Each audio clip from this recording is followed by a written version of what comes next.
Je vais vous parler du concept de stabilité cinétique dynamique qui est utile pour comprendre le vivant et son origine.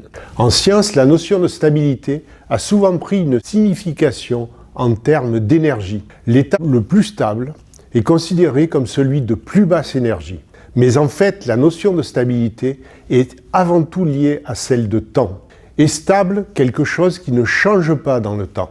Cette stabilité dans le temps, on peut aussi l'appeler persistance. Il découle de cette définition de la stabilité qu'un système isolé, sans aucune perturbation extérieure, va pouvoir évoluer uniquement vers un état plus stable pour finir dans un état totalement stable où il ne peut plus évoluer.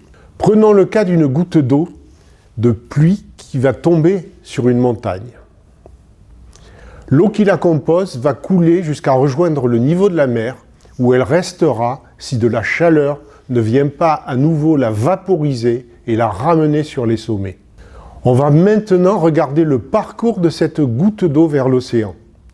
Elle peut passer par une chute d'eau. Cette cascade était présente il y a des centaines d'années, elle le sera encore dans l'avenir. La cascade persiste dans le temps. Elle est donc elle aussi stable. Mais l'eau qui la compose se renouvelle en permanence. La notion de stabilité peut donc avoir un autre sens. Cette constatation est vraie pour n'importe quelle fontaine. Il y a une pompe qui renouvelle l'eau en permanence. L'eau qui compose le jet d'eau se renouvelle, mais ce dernier reste présent tant que l'on n'éteint pas la pompe. Il en est de même pour les êtres vivants. Vous me voyez aujourd'hui, je suis constitué d'atomes et de molécules, y compris de molécules d'eau. Eh bien, si vous m'aviez vu quelques années plus tôt, vous auriez éventuellement pu me reconnaître, c'était bien moi, mais la majorité des atomes et des molécules qui me constituaient, et même les cellules de ma peau, ont changé entre-temps. La matière qui constitue un être vivant est en renouvellement permanent. On considère pourtant qu'un individu reste toujours le même. Autrement dit, il a un soi qui est pour l'essentiel indépendant de la matière qui le compose. Si l'on considère aussi la vie terrestre, sa stabilité est aussi impressionnante puisqu'elle s'est maintenue pendant 3,5 milliards d'années alors que bien peu de structures géologiques ont survécu sur de telles périodes. Cette stabilité, c'est la stabilité cinétique dynamique. C'est la stabilité d'un système qui est renouvelé en permanence par un apport d'énergie et de matière. Comme une fontaine qui s'arrête lorsque l'eau n'arrive plus, un être vivant meurt au bout d'un certain temps si on cesse de l'alimenter. Mais on peut aussi avoir des analogues chimiques de cascades ou de fontaines, dans lesquels un composé est activé par un apport d'énergie. Il reste un certain temps dans l'état activé et retombe ensuite spontanément vers l'état initial, après un certain délai lié à la cinétique, ou si vous préférez, à la vitesse de la réaction. La stabilité cinétique dynamique concerne donc des états excités du système. Si le système peut exprimer des propriétés particulières dans cet état excité, on peut avoir des comportements inhabituels, même pour des systèmes chimiques simples. Jan van Esch et son groupe ont par exemple montré que certains composés pouvaient être activés temporairement par des réactifs chimiques. Dans cet état activé, ces composés s'agrègent et forment des fibres. La solution se gélifie, mais si l'activation n'est pas maintenue, les fibres se décomposent au bout d'un certain temps et la solution redevient liquide. Comme l'état vivant, l'état gélifié doit être entretenu en continu par un apport d'énergie chimique.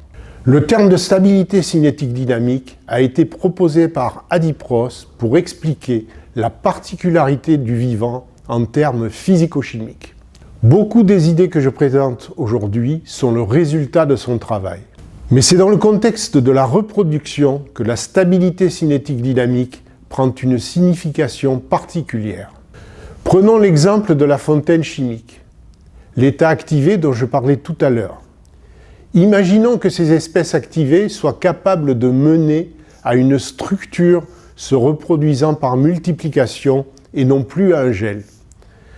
Ces structures vont aussi partager cette propriété de stabilité cinétique dynamique, mais vous comprendrez immédiatement que nous nous approchons beaucoup plus près du mode de fonctionnement des organismes vivants.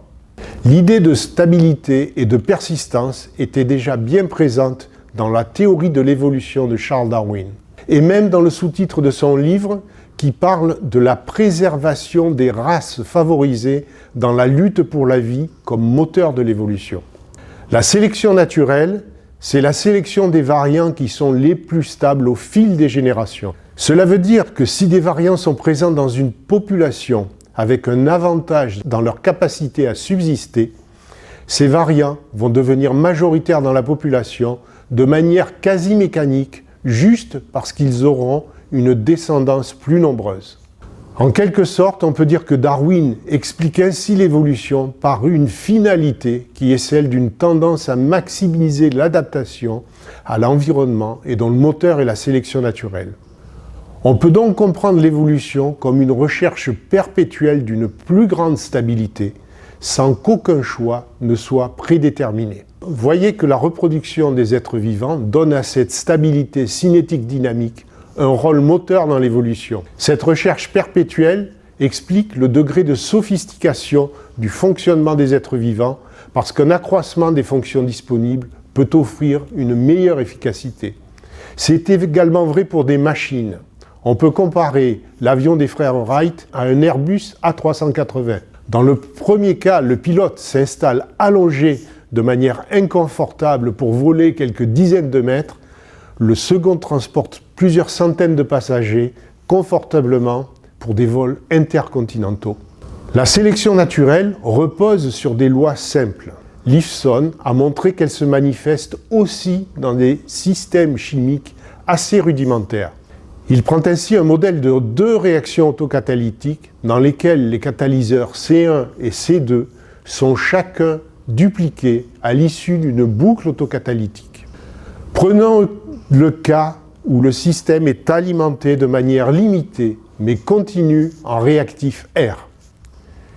Les deux boucles vont rentrer en compétition pour consommer le réactif. Dans ce cas, l'analyse cinétique montre que le système n'atteindra un état stationnaire qu'à la condition que l'un des catalyseurs C1 ou C2 ait atteint une concentration nulle. Autrement dit, cela veut dire que l'un des catalyseurs aura mené l'autre à l'extinction exactement de la même manière qu'une espèce dépendant d'une même ressource chasse l'autre dans une niche écologique. Quelles sont les différences avec la stabilité thermodynamique ?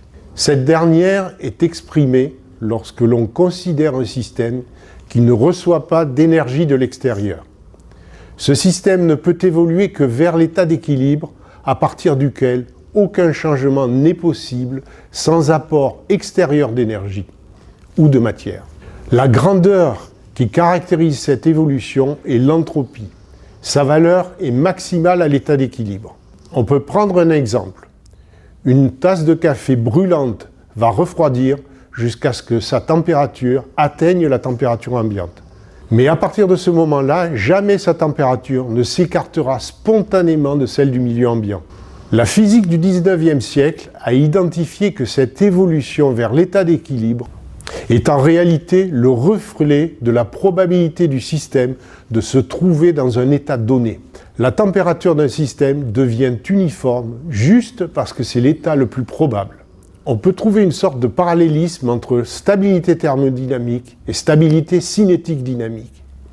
Toutes les deux correspondent à un principe de persistance qui régit le changement dans ces systèmes.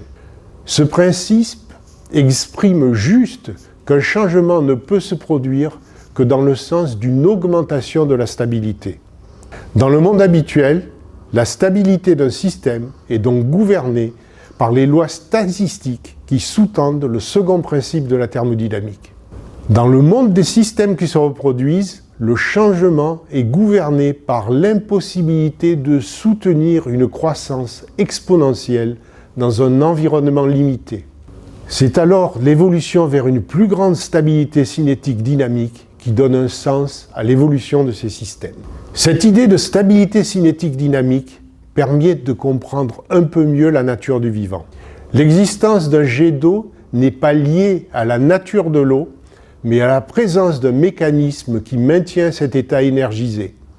Il faut assurer l'alimentation en eau et le fonctionnement de la pompe. On ne peut donc pas définir un jet d'eau par la matière qui le compose, mais par la manière dont ce système est entretenu par l'environnement. Sa spécificité n'est pas matérielle, c'est-à-dire liée directement à sa composition en matériaux, mais elle est plutôt liée à la dépendance du système à son environnement.